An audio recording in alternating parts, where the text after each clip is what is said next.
here every Wednesday at 7 p.m. because we want to grow you as a defender.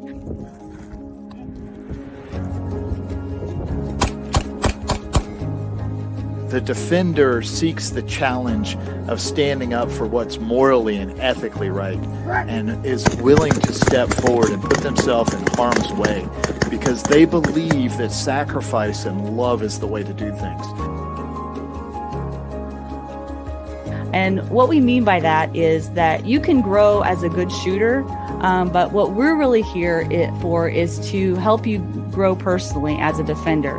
We know that personal growth and shooting growth go hand in hand, and we want to work to help you become better people in your lives, in your everyday lives, and that's going to translate to your shooting on the range. So that's what we're here for.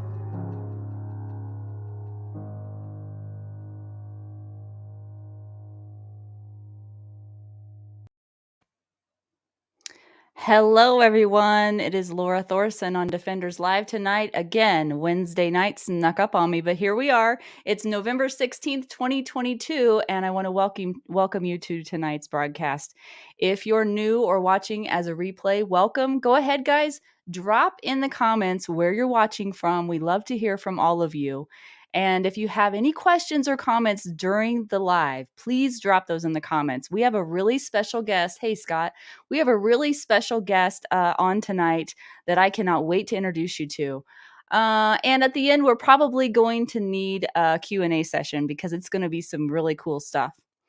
So also, Adam Winch is in the background, and he might be coming across to give his comments as well, as always. And he is the founder of Defenders USA and lead instructor. If you guys want to know more about Defenders USA, just go to defenders-usa.com and you can learn more about me or Adam on the About Us page. So tonight we have a sponsor of the week, and that is Haven Defense Company. Be sure to check out Haven Defense Company. Britt Hickman and his family own this top-notch holster company in Colorado. All of his products are made in the USA, and their customer service is unbeatable. Don't take my word for it. Check it out on his website yourself. Britt makes sure each holster that leaves his shop is the very best holster he can deliver for you. He's my go-to guy for all things concealment. For 10% off any holster, go to havendefenseco.com and use promo code DEFENDERS at checkout. As always, a huge thank you to Brent Hickman and family for being a sponsor of Defenders Live. We totally appreciate you, and we're sending business your way left and right every time we can. So tonight we have a special guest on, and I want to address this first because our special guest is a CEO of a bank in Grand Junction, Federal Credit Union, actually. So I want to address, why is it on Defenders Live that we're talking about banking and finance? Does that seem a little bit odd to you? Well, it's not odd to us because as we said in the beginning of this live, that personal growth and shooting growth go hand in hand, right? But we want to expand that to include being well-informed, not only in matters of the defense of life, but also in the defense of liberty, the defense of our health, the defense of our family, and that includes the defense of our finances. We really need to be well-educated and well-informed so that we can make good choices in all areas of our life. And I don't know if you guys saw recently, but Adam Winch's dad, Don Winch, recently did a video called Defense of the Soul. And I posted that on the Defenders Live Facebook group. That was also on the Defenders USA Facebook page as well. So if you want to share that out, that is shareable on the Defenders USA Facebook page. I really encourage you to check that out, or on the Defenders USA YouTube channel. So let's get on with our special guest, because I can tell you right now, there's probably a good chance we're going to need a part 2 with Karen Troester, because she is, well, let me just start with my formal intro here, and then we can get on with that. Karen is the CEO of Grand Junction Federal Credit Union in Grand Junction, Colorado. She previously has had over 20 years experience with U.S. Bank as a senior vice president, managing commercial banking, the commercial banking division throughout Western Colorado and Wyoming. She's received numerous accolades and recognition of achievement for her continued service in her community, and has served as a trusted advisor on multiple boards. Karen has an incredible story of perseverance, and she believes that your circumstances never define you. And I am a true believer in that as well. She's a special, special person I cannot wait to introduce you to. She's a woman of faith and of true service to others, and I would like to bring her on right now. Hello, Karen. Hi, Laura. I'm so glad that you came on tonight. Thank you so much for taking the time. I know you are a very, very busy woman. Thank you for having me. It was an Yes. honor to be asked. Well, let's just start at the beginning because I find your story incredibly fascinating. So I think we should start with that because that will tell us a lot about you and your background. And we will get into finance here in a little bit, but let's start with that if you don't mind. No, so you want me to share my personal background prior to getting into banking, I think is what you're asking me to do. Yeah, and what led up to you going into the finance world because that was not planned, right? It was not, and I think that you'll find that most people are accidental bankers. Certainly, I'm one of them. I shared with you the other day, a lot of people don't know my background. I grew up in a very uh, difficult childhood, a lot of abuse, was out on my own when I was 15. I make joke of this often, but it's really not a joke. I said I didn't run away from home, my parents did. So, life throws you a lot of circumstances. And as you said, I say it all the time, is that your circumstances don't define who you are or what you become. Your decisions define that.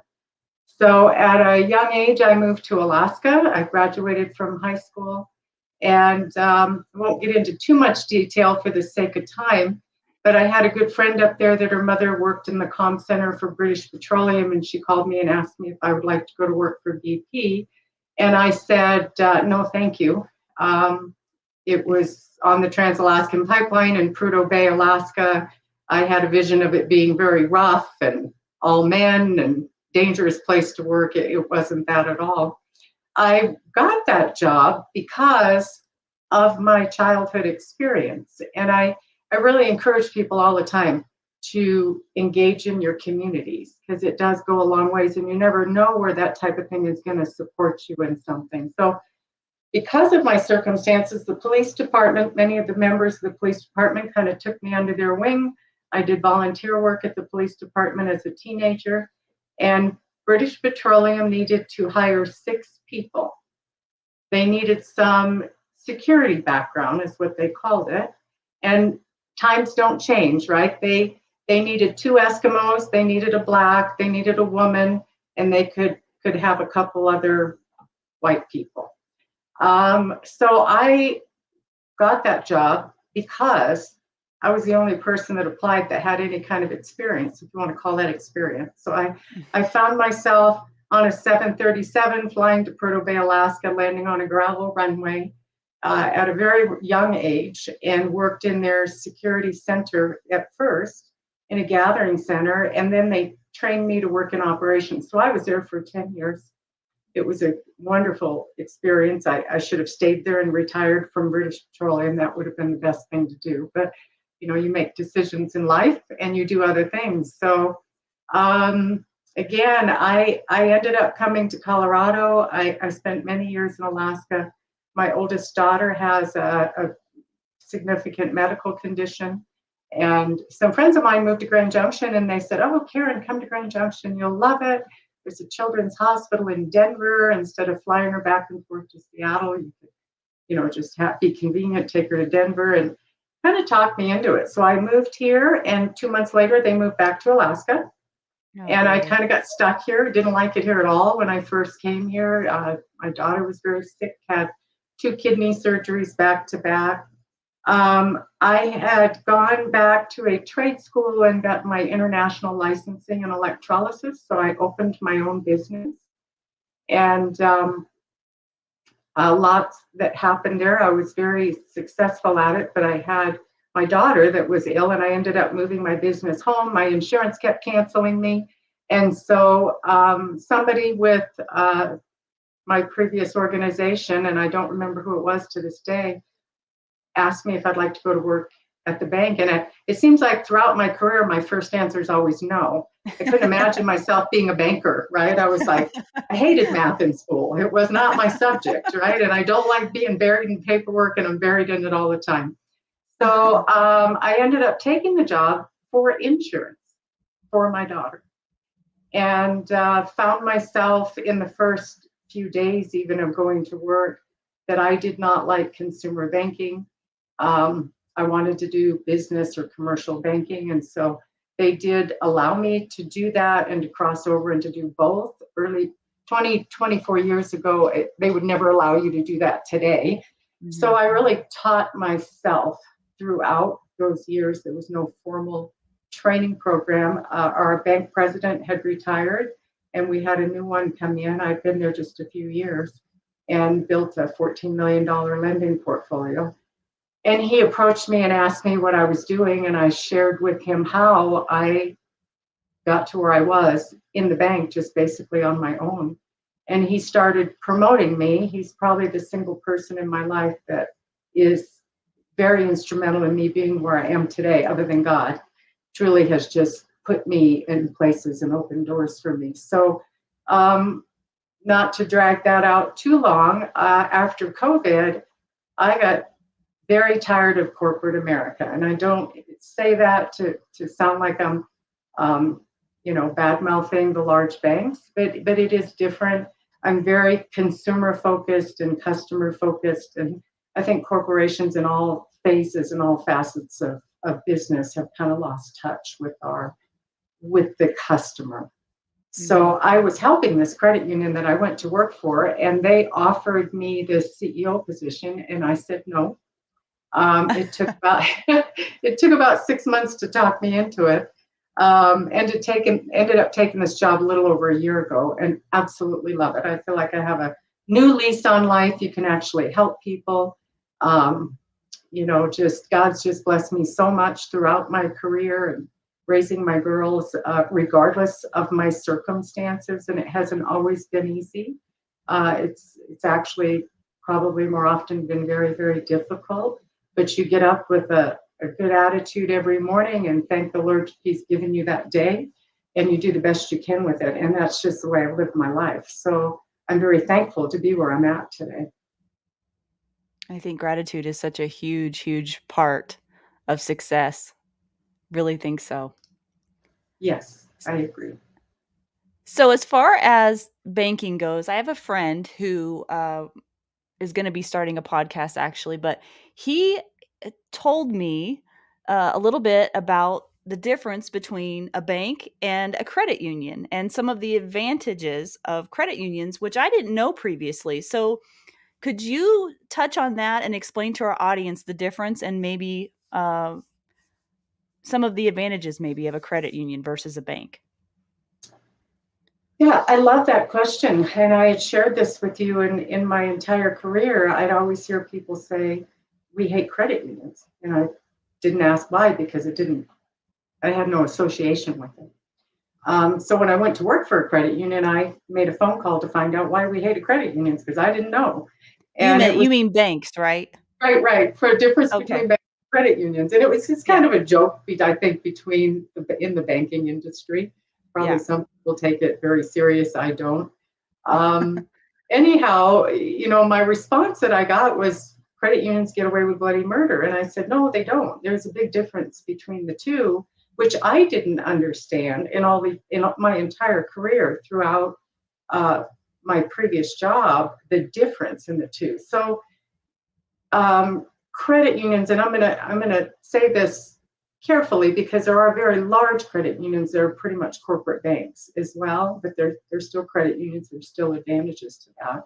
But credit unions were designed to strictly serve their local community. So originally the credit union that I'm in serviced the city and county employees, and then they became community charter, and now we have 3 counties that we can do business in. But it is truly local money being loaned to local people. Fortunately, we don't have to borrow money to lend. We're very liquid. And we are able to create the programs that we want to have, the lending programs we want to have to service our community. And I said, a bank would never do a credit for somebody that had a 400 credit score. You'd never do a loan for them. A credit union can actually do that. They can do those riskier loans and take that character lending risk on a person. Not all of them do that, but a lot of them do. So you balance your portfolio with those riskier loans, and then your better credit loans. So we do a lot of that, and have a very low loss ratio in spite of that. So we're not owned by shareholders. Shareholders like banks are. We're actually owned by our members. So we are member owned. Mm-hmm. And that's a huge difference. Right. Sounds like a huge advantage for people that are involved. Yes. For the customers. So while we're on the topic of this, can we go into a little bit more about the financial world as a whole? Because as you know, and I think everyone that's listening knows, there's a lot going on in our world financially. We've got big stories coming out about some things that have been happening worldwide, and we'll get into that a little bit later. But whenever we talked earlier, we went back to, I mean, I know things are looking maybe bleak, and we don't want this to be a doom and gloom podcast, right? But this all started, you told me, back in 2008 and before. I mean, it's been decades in the making, but 2008 was really the big, when things really crashed. So how is that affecting us now? And do we see potentially another collapse coming down the road? What's your opinion on that? And it is an opinion, okay? I said I've never had a crystal ball, but anybody that has thought they had one, it's broke, right? So the world has changed, and it's different than we've ever seen before. We've never seen a time like this ever in history. And some of it, back in 2008, when the mortgage industry collapsed and the Dodd-Frank bill was introduced into banking. So the bill or the regulation itself is 800, I think, and 48 pages long. The actual bill is over 20,000 pages of additional regulation on banks. And so that had a really devastating effect on the banking industry. Many banks that you saw back in 2008 weren't lending. They stopped lending. Their portfolios maybe were turned upside down.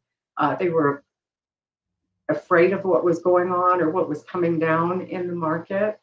And that took us really until about 2014 to come out of that. And I had shared with you when the Dodd-Frank bill rolled out, that was during the Obama administration.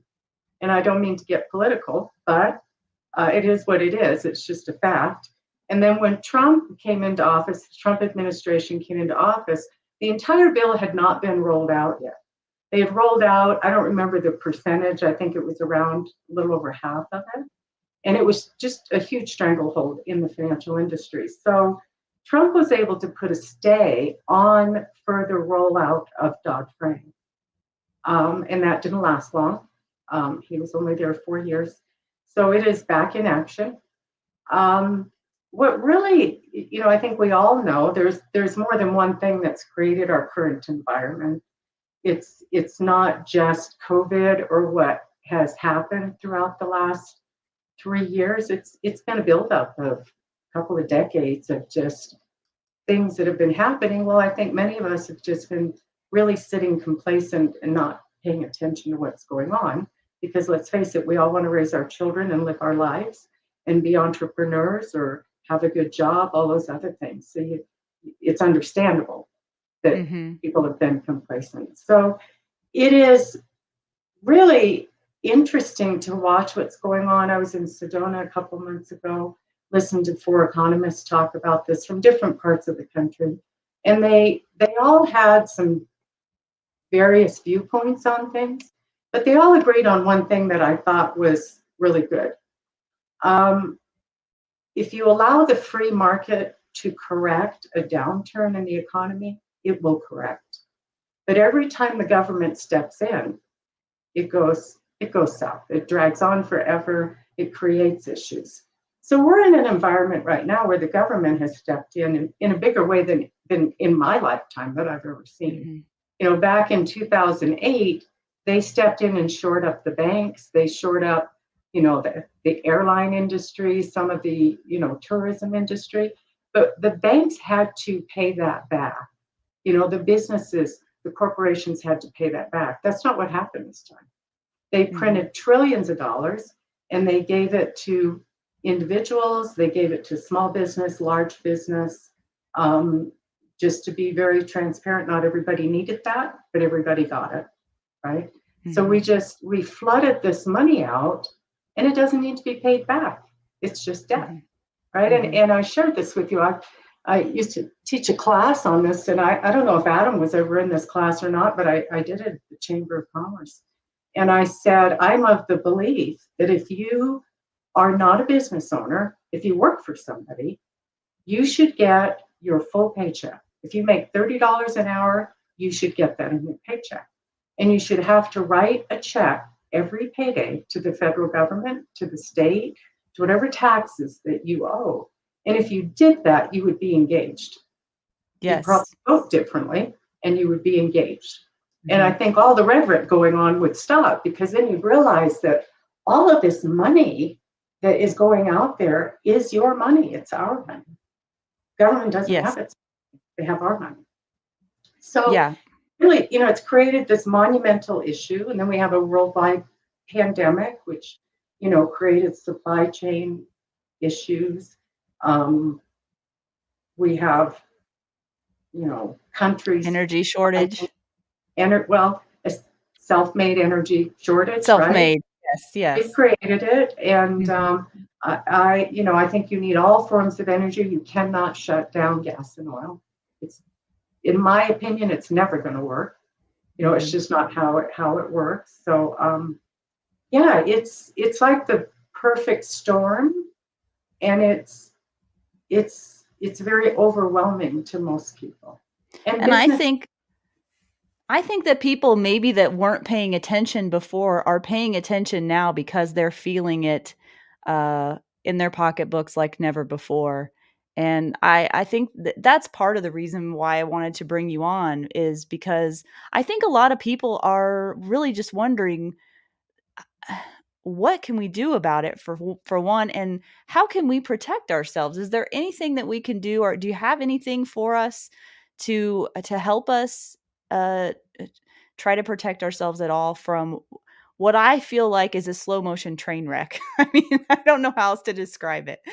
I agree with you. I agree. Yeah. And as all each of us can do is live in the world that we're living in and try to do the best we can in it to make a difference with what's happening. So, it might sound a little simple, but I've taught this my whole life. It's not the popular teaching probably in corporate America or in banking in general, but get out of debt, right? What you need to do, and I don't think there's a one size fit all for that. I don't think there's a lot of great programs to help people, but I don't. Everybody's situation's different. I've always told my clients, or even people that call me for advice, just lay it all on the table. I'm not going to give you good advice if I don't know it all. So I tell people, you need to have a relationship with an attorney. You need to have a relationship with your CPA or accountant, and have a relationship with your banker. And that is just a monumental thing for people to do. You have to be able to trust who is giving you advice on your money and your lending. And it can't be somebody that takes you to 45% debt to income because they can get the loan done. I think that's a travesty to do that to people, or that mentality that that's okay to be at 45% debt to income. That's before you pay your taxes, right? It's before you bought groceries that have inflated by 3 to 4 times in the last 3 years, or paid insurance, or fixed your car, or made a car payment, or all of those things. So, I think what's really hard that's happened since everything's just really fast paced electronically is people don't know how to balance their finances. Everything's electronic, right? And Yeah. it gets away from you. And I Yep. don't care. I've talked to some huge business owners, multi-million dollar business owners, and we're all the same. We're all the same.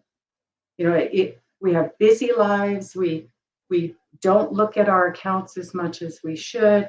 We should just write everything down. Very small segment of people do that anymore. So your finances get away from you really easy. And I say, reel that in. Take a hard look at what you're spending your money on. A really hard look at that, especially right now. On the flip side of that, I do believe there's going to be opportunity out there to really make your portfolio grow because housing is dropping. Rates, our prime rates at 7%. It just went up 3/4 of a point again last week. The Fed has said they're going to raise it at 50 basis points again in December and probably 25% basis points in January. That's a lot in a short amount of time, right? So I had a young man that's a realtor in my office the other day, and he had purchased a property of a client of his that just needed to get her home sold. He said it valued at 600,000, she'd sell it for 450. So he bought it for an investment. And if you think about this, he put 10% down, bought this property. His payment is $3,700 a month. I don't know who else listening on this phone, but I got to tell you, I don't want a $3,700 a month house payment. Right? That I was just shocked when he told me that. And Uh-huh. I told him, I said, typically we all do this. We don't go out and search things out. We go to one person, we're in a hurry, we Mhm. trust that they're advising us, to our benefit. That's what we Mhm. trust. And Mhm. it just isn't that way. And it's not to say that people are trying to rip you off. It just isn't that way. You have to be proactive in your finances and really educate yourself. It's so important. Yeah. So yeah, when I was talking to him, my rate is much lower than the average mortgage rate right now. He paid about 7.5, and I can probably take $1,000 a month off his payment. So I was Wow. glad that he came in to talk to me. So I tell anybody out there, if you're in that situation, that maybe you've done that recently, go talk to people. Don't just think it's the end because you're in a high interest rate. It probably isn't. Yeah, it's such an important part of our everyday life that we, I think, sometimes don't pay close enough attention to. And as we were talking earlier, I think sometimes if you, and this is totally old school to think this way, but imagine if what you had on your little plastic debit card was actually in your pocket or a part of it, and you go to the grocery store, let's say you have $100 to spend, right?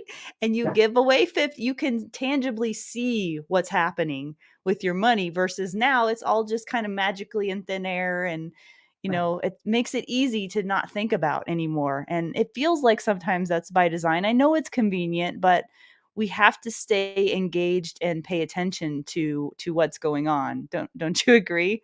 In more I ways than one.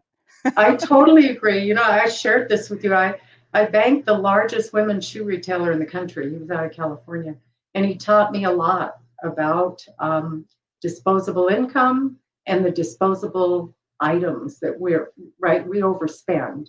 We do it because we have debit cards, and we always think we have more money than we have when we're spending that way. And these days, if you lose a button on your coat, do you go sew it on or do you go buy a new coat? Most people go buy a new coat and they donate their coat to Goodwill. Well, I say sew the button on your coat and give Goodwill some money and write it off on your Amen. taxes, right? Let's be smart. Um, and then they can go buy the coat size, color, whatever they need for whoever's in need. We don't fix things.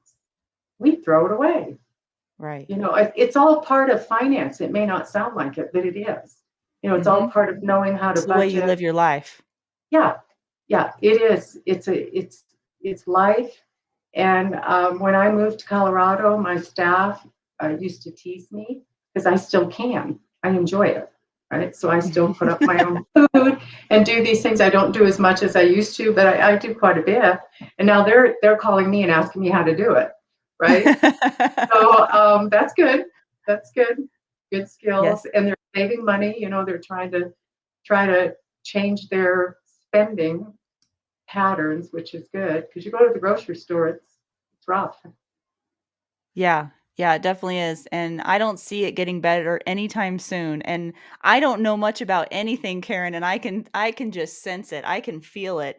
And that kind of leads me into where I want to go next, which is, do you think that this decline that we're seeing is incompetency, or do you think it's on purpose? What is your opinion on that? Oh my. I think it's a whole lot of both. I really do. Mhm. I think we have, so many walks of life and levels of experience or inexperience. We have a lot of pride and power controlling all of this stuff. Um, yeah, I think it's both. I It's really very do. dangerous. It's very dangerous right now, I think. Yeah.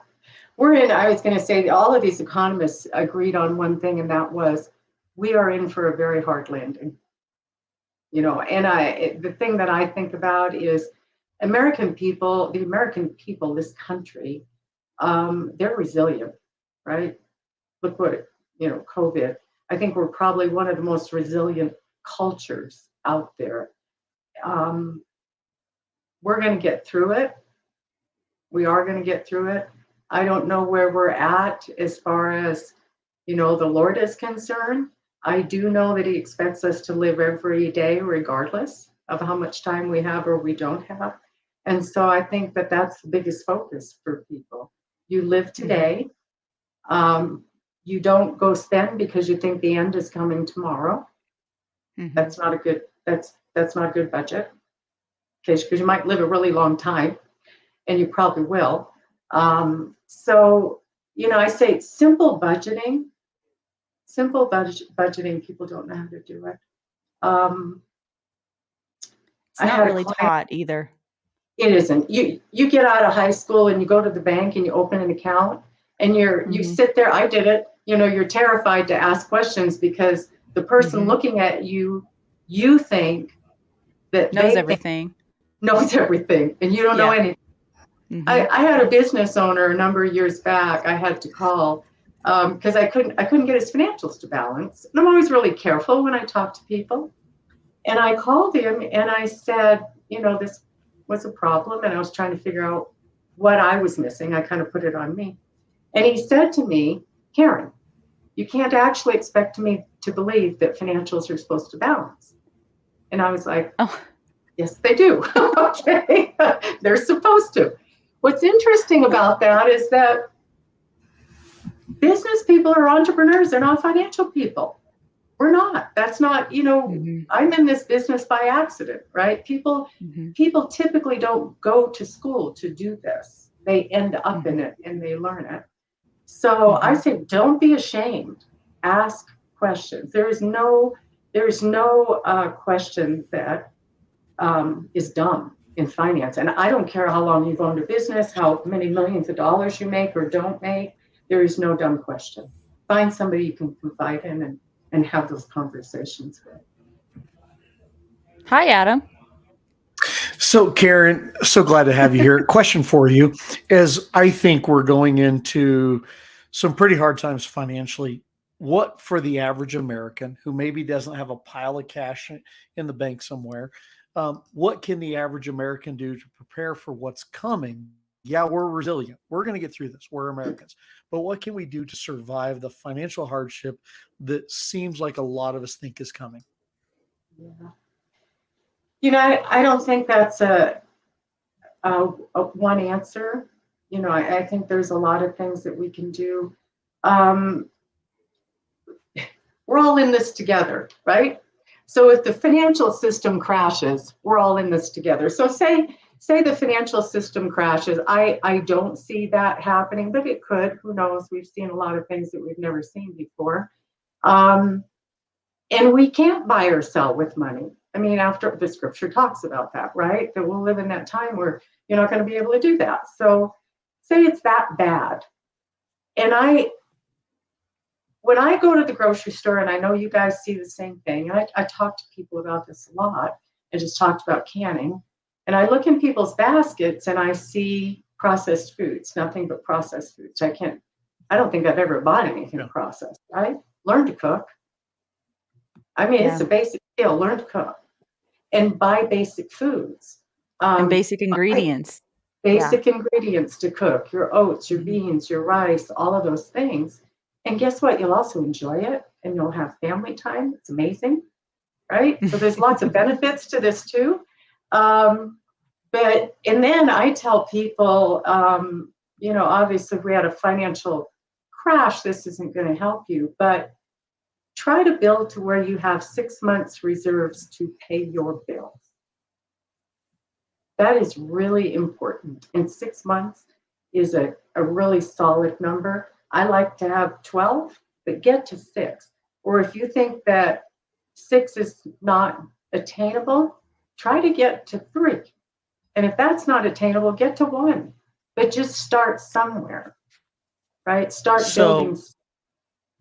So in a sense, build the budget of what you know you have to spend every month, maybe a tiny bit of discretional income, and then build that up, segment that away for at least 3 months, probably even more, and then also make food and everything more accessible to you. Absolutely. Okay. I look at it the same way that I'm required to, or I will say in corporate banking, I was required to underwrite. You had to have 6 months reserve so you couldn't hardly get anybody approved, right? And so that's what they're looking at. Are you sustainable? Mm-hmm. And are you sustainable? And that's what we're talking about. From a defensive standpoint, are you sustainable? Can you? But is it true that I think that from what I've read, a lot of Americans now are getting to a place of hardship where now they're starting to tap in.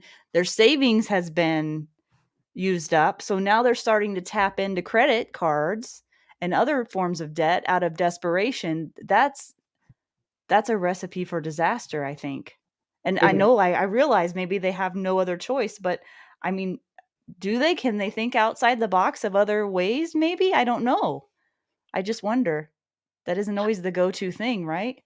Yeah, I think we've gotten into a dependency of going to credit cards, and always having balances on credit cards. It's like it's no big deal. It is a big deal, and it costs you a lot of money to have balances on credit cards.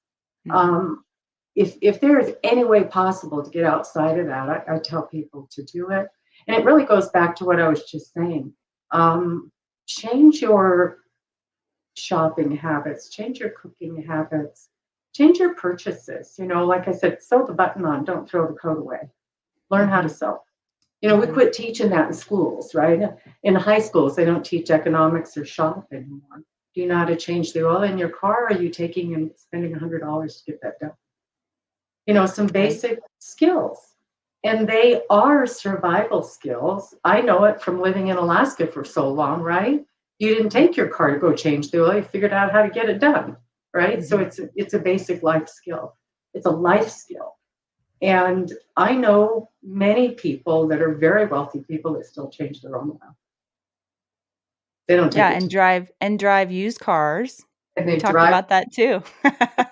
I told you I worked with a man with British Petroleum. He was an older gentleman, and we had an indoor track, and I used to run all the time, and he ran with me. And he told me that Americans drive themselves to the poorhouse. He said, don't ever buy a new car. So, and what do? We not only buy a new car, we buy one every 3 years. Mm-hmm. So you just have this constant depreciating asset. Mm-hmm. And I said, I don't mean this to sound wrong, but you own a $70,000, $100,000 truck, but you live in a single wide mobile home. So look at how you're building your investments, your assets, whatever you want to call it. How are you doing that? Because that car is going to break down, and that car depreciated a lot when you drove it off the lot immediately. Mm-hmm. House is not going to do that. So you have to figure out how to turn it around.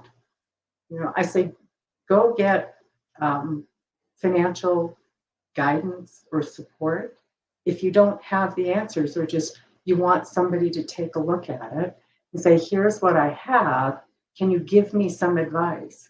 I did this on my own portfolio just recently when I left my last organization, and I rolled out my 401k, and I rolled it out to a man here that I knew, with a organization. Well, I'll leave it nameless because it didn't do well. Okay. We don't react fast enough. We go with the status quo instead of being proactive and educating ourselves. So I was watching my portfolio, and what do they tell us? Oh, leave it there. It's going to fluctuate. Don't look at your statements, right? It's just going to happen. We're not in that world right now. And I don't know if anybody noticed, but I'm not 25. Okay. I don't have 50 You're years. not? Yeah, that's not what it is. And so I watched it, and I just really had on my heart a man here in town that he taught at the university here, and he teaches at Harvard once a month. He teaches economics at Harvard, and he started his own financial investing company. So I called him, really young guy, and I went in and sat down with him, and he taught me more in 40 minutes about investing than I have ever heard my whole life. And I've talked to a lot of them. And so I walked out of there stunned.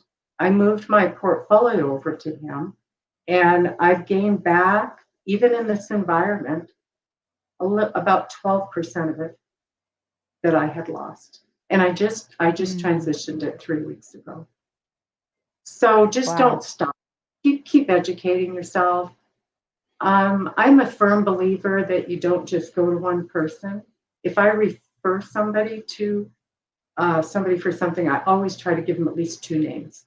My personality is different than yours, right? Your communication style is different than the next person's. And so you may not have that ability to communicate with one person like you can another. They may not talk your language, right? And all of a sudden the light comes on, like it did with myself and Matt when he started talking to me. And I remember sitting there thinking, I have never heard this before.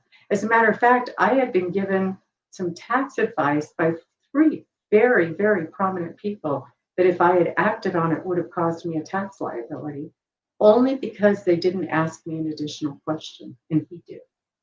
It's kind of scary. Wow. Yeah. Well, we are getting late in the hour. Are you open to some questions, Karen? I am. Okay, great. I had one emailed to me, so I'm going to start with that one. This one is from John. John wants to know, and this is kind of a long question, so bear with me. Let's see. John wants to know, which one are you more concerned about, ESG standards or the introduction of a digital dollar, which is now being tested by various banks? How can credit unions insulate its members from both? Or are credit unions still too regulated and hamstrung by the federal banking system to be able to provide any real choice and protection for those members who are not interested in adopting either one into their lives? That's a big one. Loaded question. Yeah, it's a multi-tiered loaded question. Wow. Let me say a couple of things first. That ESG obviously is an issue. We're starting to see that in the news, where there's being some legal pushback on discrimination in a policy that was supposed to prevent it, right? Well, it's crazy to attach that to banking or investment. That doesn't make sense to me. I think a good thing for people to know is if the place that you bank, credit union, typically a credit union's internal investments that they make are really typically CDs or agencies, that type of thing. So they do not come under ESG, period. We don't have to comply to that. So if you go out into, other types of investing, then it is applicable to that. So the digital currency, boy, what a train wreck. Okay. There are over 12,000 digital currencies, and that number was less than 2/3 of that a year ago. So it's over doubled in the last 12 months.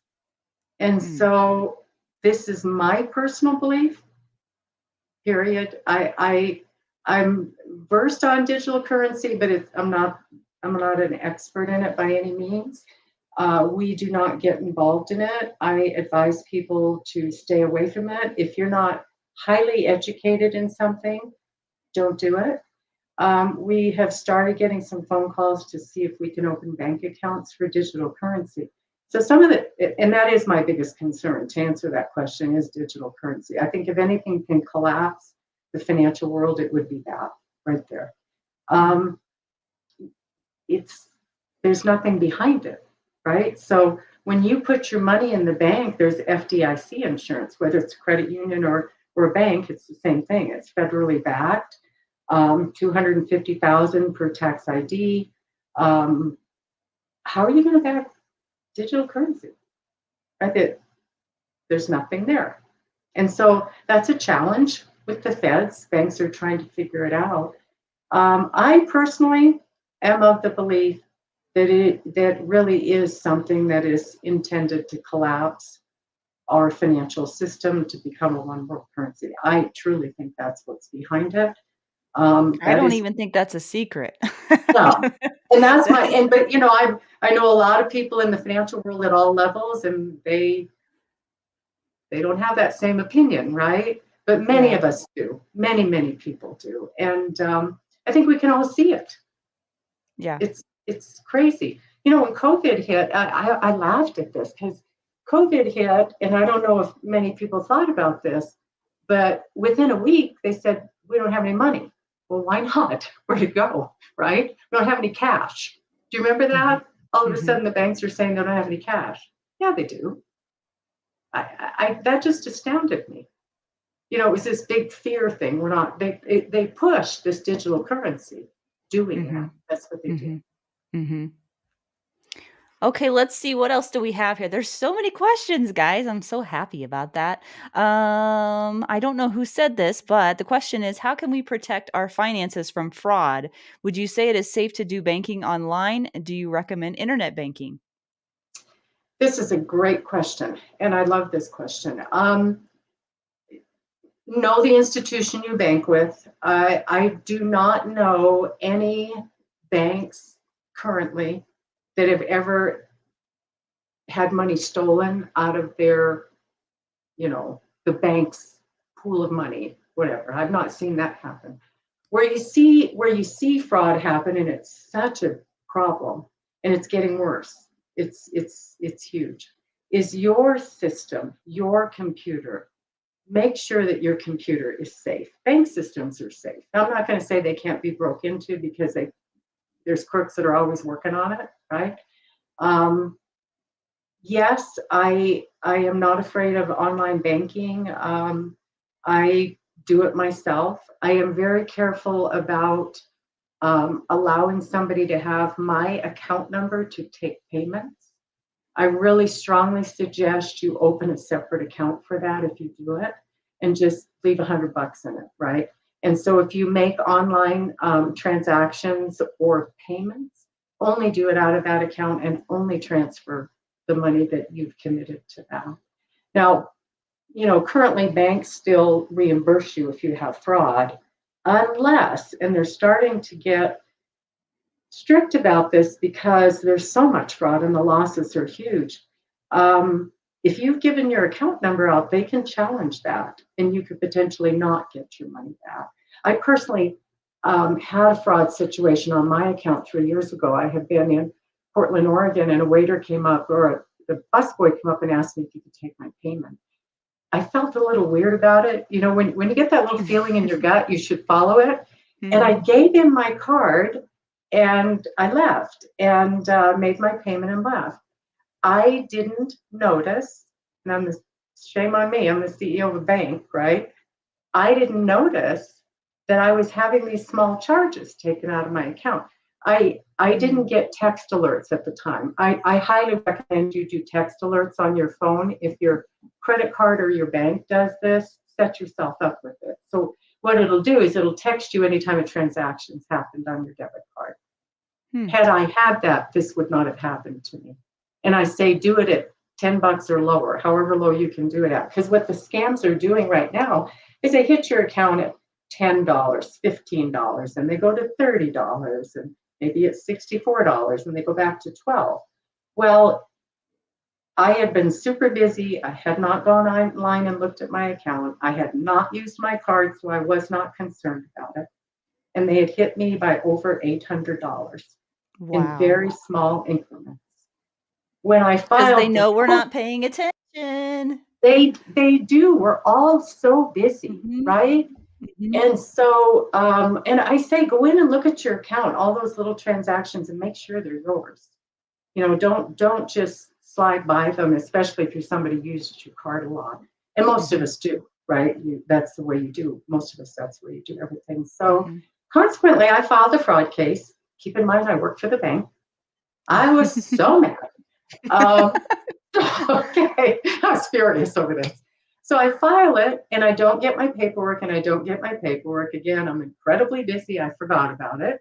I called back, and I said, I didn't get my paperwork right on this to sign. Oh, yeah, well, we'll send it back out. That happened 3 times. I didn't get it. And then finally, I called one of the bankers, and I said, Marilyn, I didn't get my paperwork on this. Can you pull this for me? So she did. So I get the paperwork to fill out, send it into fraud, and I got a notice and said, oh, too bad, you're too late. You missed the window of opportunity for a fraud case. I about lost it. Long story short, I only got half my money back. I was so ticked off. I filed a complaint with the CEO and everybody. Man, I was mad. Are you kidding me? Because you know when I called, right? Yeah. I look at this world we live in, and I remember telling somebody one time, I understand why people go postal.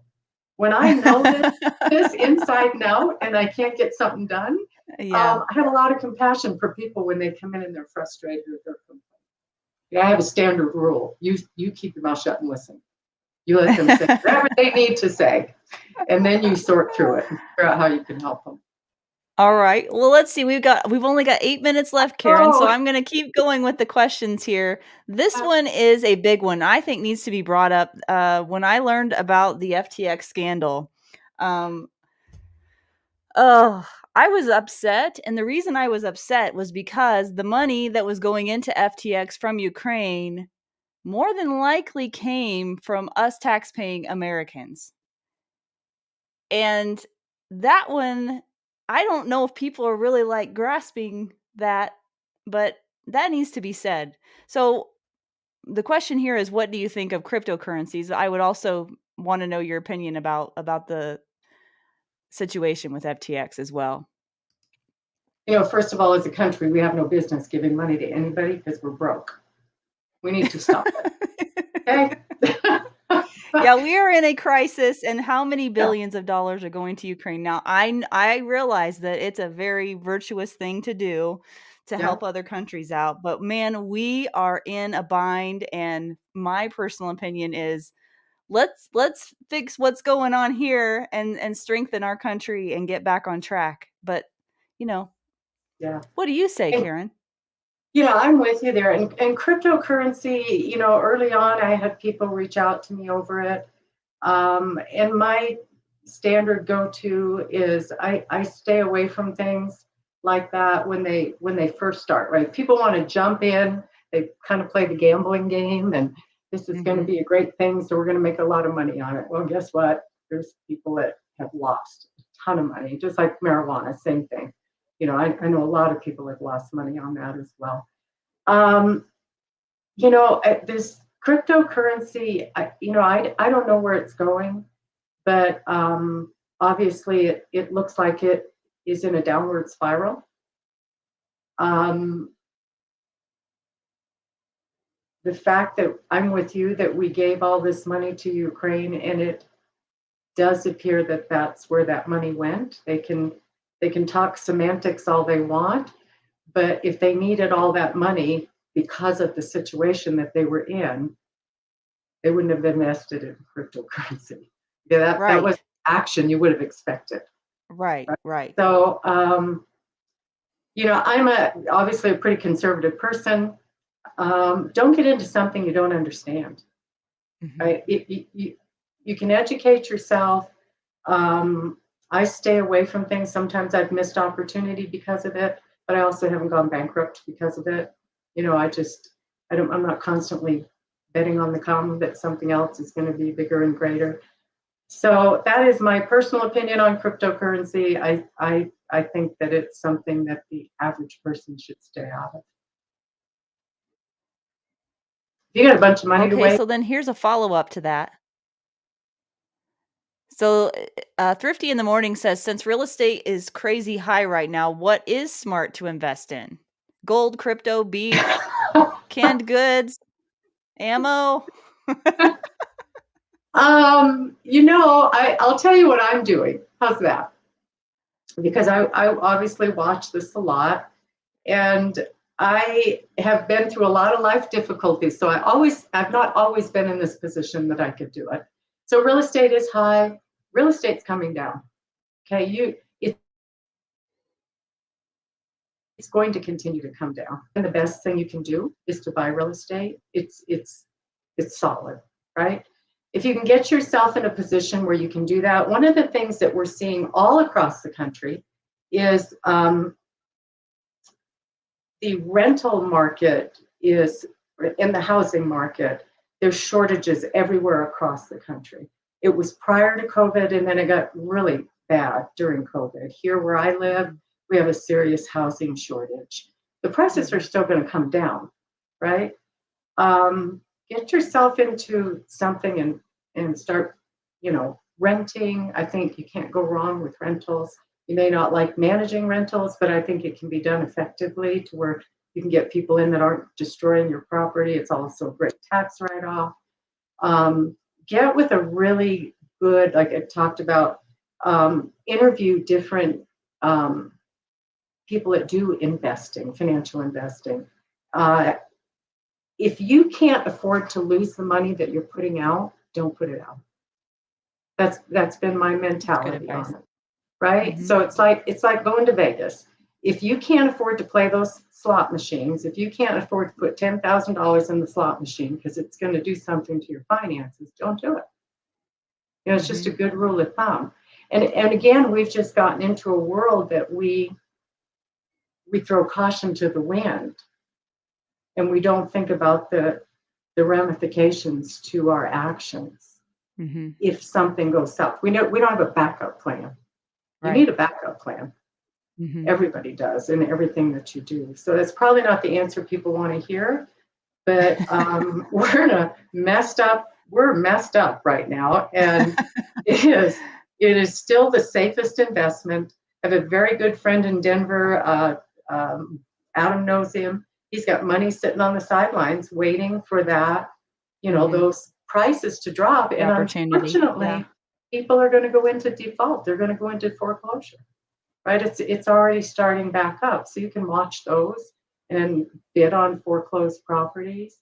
I did that 6 years ago for my girls in college, and I got a property, and luckily I sold it just before all this craziness started and made a bunch of money on it and shared it with my girls, and life is good. They're on their way, and it was great. I would love to do it again.